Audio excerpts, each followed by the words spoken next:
योगी आदित्यनाथ मुख्यमंत्री पद के संवैधानिक दायित्वों और गोरक्ष पीठाधीश्वर के अपने धार्मिक दायित्वों का बहुत ही संतुलित ढंग से निर्वाह करते हैं और इस निर्वाह में उनका जो कर्मयोग है वह परिलक्षित होता है। इस बार गोरखपुर की यात्रा में उनका यही जो चिरपरिचित शैली है वो दिखाई दी।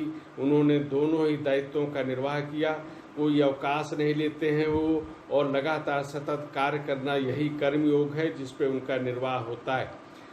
गुरु पूर्णिमा के अवसर पर योगी आदित्यनाथ गोरख पीठ गए थे और वहाँ पे उन्होंने पूरे विधि विधान के साथ जो परंपरागत रूप से वहाँ पे अनुष्ठान होता है उसमें सहभागी हुए और यहाँ पर करीब 2 घंटे तक उनका जो यह कार्य था अनुष्ठान का वो चला। यहाँ पे उन्होंने अपने जो गुरुजन थे उनको और जितने भी देव विग्रह थे उन सब का पूजन अर्चन किया, आशीर्वाद लिया।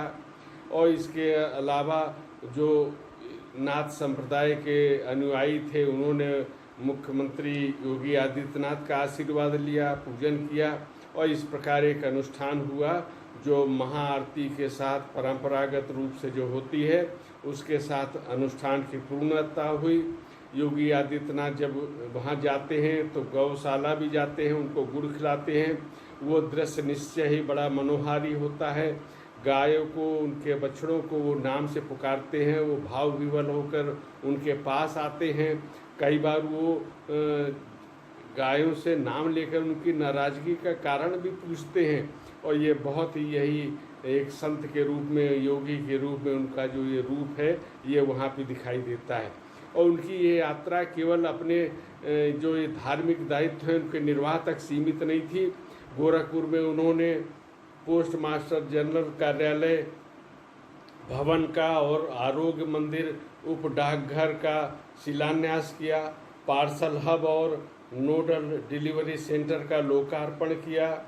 और उन्होंने ये बताया इस अवसर पर कि कुछ समय पहले ऐसा लगता था कि जो संचार क्रांति हुई है उससे डाक विभाग बंद हो जाएगा, लेकिन प्रधानमंत्री नरेंद्र मोदी ने इसको डिजिटल क्रांति से जोड़ने का काम किया और आज एक नए स्वरूप में, नए कलेवर में डाक विभाग दिखाई दे रहा है और जनता की सेवा में लगा हुआ। उन्होंने कहा कि स्मृति डाक टिकटों के माध्यम से डाक विभाग ने अतीत और वर्तमान को जोड़ने का बहुत सराहनीय कार्य किया है। कोरोना काल में इनके द्वारा जो इनके कर्मचारी थे उनके द्वारा जो सेवा कार्य किया गया वो भी बहुत ही सराहनीय था और लोगों तक इन्होंने जो परिजनों द्वारा भेजी राशि थी उसको भी पहुंचाया और एक बहुत ही उनका महत्वपूर्ण कार्य था। इस प्रकार हम देखते हैं कि गोरखपुर की यात्रा में योगी आदित्यनाथ ने एक बार फिर अपने जो कर्मयोग और कर्म कौशल था उसी के अनुरूप कार्य संपादित किए।